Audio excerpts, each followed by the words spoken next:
তোমরা যারা প্রেগন্যান্সি জার্নির মধ্যে দিয়ে যাচ্ছ বা নতুন করে বেবি প্ল্যান করছো তাদের জন্য কিন্তু এই ভিডিওটা খুবই গুরুত্বপূর্ণ হতে চলেছে। এবং ভিডিওর শেষে তোমাদের মতামত জানতে চাই আমার কমেন্ট বক্সে। আমরা যারা নতুন মা হতে চলেছি বা বেবি প্ল্যান করছি তাদের মাথায় কিন্তু অনেক রকম প্রশ্ন আসতে শুরু করে এবং অনেক প্রশ্নের সম্মুখীন হতে হয় আমাদেরকে, এবং সেই প্রশ্নেরই কিছু উত্তর নিয়ে আমি তোমাদের কাছে চলে এসেছি। যারা আছো শাড়ি পরতে ভীষণই কমফোর্টেবল ফিল করো, যারা গোটা একটা প্রেগনেন্সি জার্নি শাড়ি পরে কাটিয়ে দাও তাদেরকে তো আমার সত্যিই কিছু বলার নেই। কিন্তু যারা শাড়ি পরতে একেবারে কমফোর্টেবল ফিল করো না, যারা আমার মতো আছো জাস্ট ওকেশনালি শাড়ি পরো, অনেকেই আছো তোমরা যারা নাইটি পরো। আমিও পরতাম, বিয়ের আগে কিন্তু আমি কখনো নাইটি পরতাম না, কিন্তু বিয়ের পর থেকে আমিও নাইটি পরতাম। এবং নাইটি পরার পর আমাকে অনেকে প্রশ্ন করেছে তুমি নাইটির ভেতরে সায়া পরো না কেন।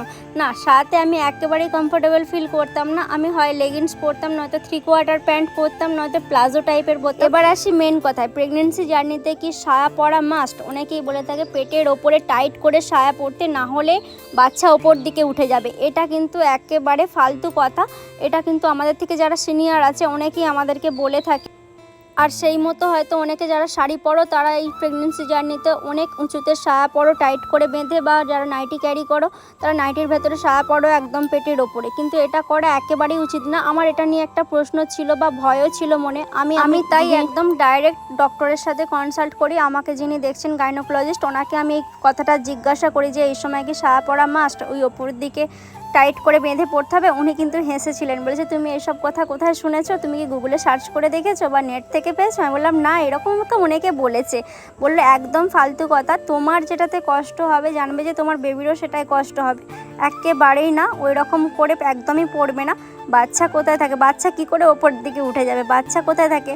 ওভারিতে, মানে জরায়ুতে থাকে। বরং যদি ওইভাবে টাইট করে সায়া পড়া হয় ওপর দিকে, তাহলে বাচ্চার বাড়ন্ত যে একটা গ্রোথ থাকে সেটা হয়তো প্রবলেম হতে পারে, কারণ ওখানটা করে অনেকটা ওদেরকে জায়গা তৈরি করে দিতে হয়।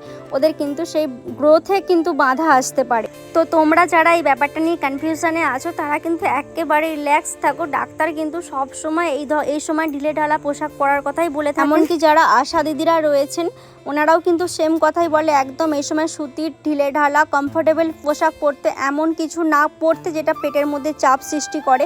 সেটা কিন্তু একেবারেই উচিত না। তোমরা এইসব কথা একদমই কানে নিও না। কোথাও তোমরা খুঁজলে কিন্তু কোথাও পাবে না এমন কিছু লেখা আছে। এইসব কথাবার্তার সাথে কিন্তু বৈজ্ঞানিক কোনো লজিক নেই। তো তোমরা রিল্যাক্স থাকতে পারো, তোমরা যেটাতে কমফোর্টেবল ফিল করো সেরকম পোশাক আশাক পরো। আর এই সময় একদম রিল্যাক্স থাকো, কোনো রকম কোনো চাপ নেবে না, সবসময় টেনশন ফ্রি থাকো। আর ভিডিওর নিচে তোমাদের গুরুত্বপূর্ণ মতামতটা কিন্তু আমাকে জানিয়ে যেতে একেবারেই ভুলবে না। ভিডিওটা কেমন লাগলো সেটাও কিন্তু কমেন্ট করে জানিও, আর তোমাদের অ্যান্সারের অপেক্ষায় রইলাম।